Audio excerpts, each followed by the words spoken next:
എടാ ഗിരി, വാർത്തയിൽ മന്ത്രി മേരി തോമസ് സിദ്ധാർത്ഥൻ സാറിന്റെ വീട്ടിൽ വന്നെന്നൊക്കെ കണ്ടല്ലോ. അമ്മ എന്തെങ്കിലും അതിശയം പോലെയൊക്കെ പറയുന്നത്?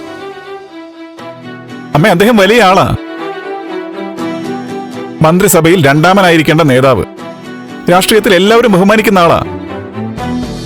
സാധാരണ ഓരോ രാഷ്ട്രീയക്കാര് മന്ത്രിയാവാനും MLA ആവാനും ഒക്കെ എന്തൊക്കെ കാണിച്ചു കൂട്ടുന്നത്. പക്ഷേ സിദ്ധാർത്ഥ സാറിനെ നോക്കണം. ഒരു പ്രശ്നം വന്നപ്പോ അധികാരത്തിൽ കടിച്ചു തൂങ്ങാതെ ആ നിമിഷം അങ്ങ് രാജിവെച്ചു. പക്ഷേ ഇപ്പൊ ഇങ്ങനൊരു നാണക്കേട് കേൾക്കേണ്ടി വന്നല്ലോ. ഇങ്ങനൊരു അബദ്ധം എങ്ങനെ അദ്ദേഹത്തിന് സംഭവിച്ചേ? അദ്ദേഹത്തിന് ഒരു അബദ്ധം പറ്റിയിട്ടില്ലമ്മേ.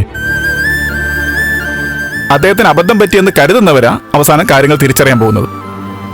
ഇടയ്ക്ക് ഞാൻ ആലോചിച്ചതാ പ്രഭയെ വിളിച്ച് കാര്യമായിട്ടൊന്ന് സംസാരിക്കണമെന്ന്. സത്യം പറയാം, ആ തനൂജ് ഇവിടെ വന്നപ്പോ എനിക്ക് വല്ലാത്ത വിഷമം തോന്നി.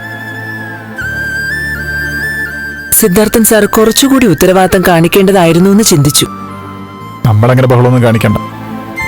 ഇക്കാലത്ത് കുറച്ച് പേരും പ്രശസ്തിയുള്ളവർക്കെതിരെ ആരോപണങ്ങൾ ഇഷ്ടം പോലെ വരും. അതിലൊന്നും പതറിപ്പോകാതിരുന്നാ മതി. ഞാൻ പോയിട്ട് വരാം. പിന്നെ ആ റംലെ അവളുടെ കെട്ടിയവനും കൂടി വൈകുന്നേരം ഇങ്ങോട്ട് വരാന്ന് പറഞ്ഞു. ഓ, രജനി മോളെ അവര് കണ്ടിട്ടില്ലല്ലോ. അപ്പോഴേക്കും അവള് വരുവോ? അറിയില്ല. വരുമ്പോ വിളിക്കുമല്ലോ. അത് ശരിയാവില്ല. ഞാൻ പ്രഭയെ വിളിച്ച് പറയാൻ പോവാ, സന്ധ്യയ്ക്ക് മുമ്പേ അവൾ ഇങ്ങോട്ട് പറഞ്ഞയക്കണമെന്ന്. റംലയുടെ ഭർത്താവ് നാളെ മറ്റോ ഗൾഫിലോട്ട് തിരിച്ചു പോവും. സന്ധ്യയ്ക്ക് മുമ്പേ വന്ന അവര് കണ്ടിട്ട് പൊയ്ക്കോളൂല്ലോ. ഞാൻ പ്രഭയെ വിളിച്ച് പറയട്ടെ? അമ്മ വിളിച്ചോ, ഞാൻ പോയിട്ട് വരാം.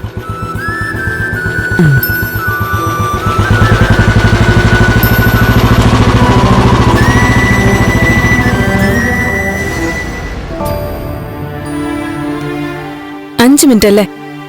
ആ ശരി, വീട്ടിലോട്ട് വന്നാ മതി.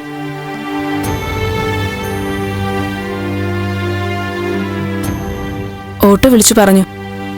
സത്യത്തില് പോവാൻ തോന്നുന്നില്ല. ഒരു തീരുമാനമാക്കിയിട്ട് ഇവിടുന്ന് പോയാൽ മതിയായിരുന്നു. വേണ്ട മോളെ, ഈ ഒരു പ്രശ്നം കാരണം നിങ്ങളുടെ കുടുംബജീവിതം താളം തെറ്റാൻ പാടില്ല. അങ്ങോട്ടോടി ഇങ്ങോട്ടോടി വേണ്ട.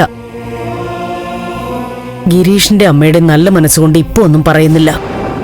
ഒരു മുഷിച്ചിൽ അവര് കാണിച്ചു തുടങ്ങിയ പിന്നെ വിഷമമാവും. അത് വേണ്ട. നന്ദ, ഞാൻ പോട്ടെ. ചേച്ചിയല്ലേ, ഇവിടെ ഞാനുണ്ടല്ലോ. അമ്മ പറഞ്ഞത് നേരാ. ചേച്ചി അവിടുത്തെ കാര്യങ്ങൾ ശ്രദ്ധിച്ചാൽ മതി. എന്തെങ്കിലും ആവശ്യമുണ്ടെങ്കിൽ അറിയിക്കാം. അല്ല, ഞാൻ കൊണ്ടുവിടുമായിരുന്നല്ലോ. വേണ്ട, വായനശാലയിൽ ഗിരിയുണ്ട്. അവിടം വരെ ഓട്ടോയിൽ പോയാൽ മതിയല്ലോ. ഞാൻ ഇറങ്ങുവാ.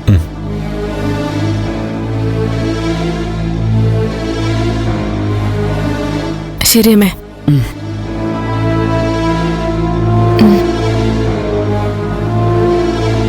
മോളെ,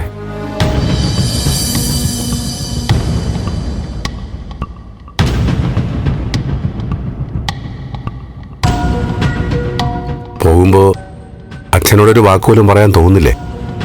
അച്ഛനോട് വിശേഷങ്ങൾ പറയാനും കാര്യങ്ങൾ അന്വേഷിക്കാനും പുതിയ മകളുണ്ടല്ലോ, മരുമകളും.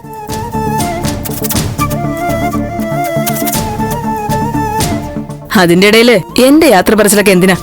കൊള്ളാം. എന്തായാലും അച്ഛന് വലിയ സന്തോഷമായി.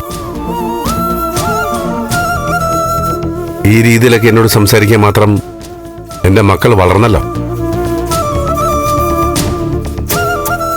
ഞങ്ങളെ കുറ്റപ്പെടുത്തി അച്ഛൻ അങ്ങ് രക്ഷപ്പെടാന്നല്ലേ? രജനി, നീ പോവാൻ നോക്ക്. അതെ, ചേച്ചി വയ്ക്കോ. അല്ലടാ, രണ്ടു വാക്ക് എനിക്ക് സംസാരിക്കണം. മന്ത്രി വന്നതുകൊണ്ട് കാര്യങ്ങളൊക്കെ മാറി മറിഞ്ഞു. അങ്ങനൊരു രക്ഷ കിട്ടി.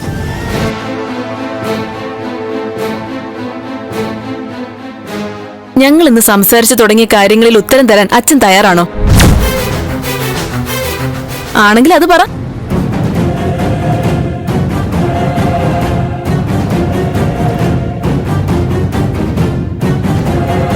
ഫ്ലവേഴ്സ് സ്മാർട്ട് ഷോ ശനി ഞായർ ദിവസങ്ങളിൽ രാത്രി 9:30 ഫ്ലവേഴ്സിൽ.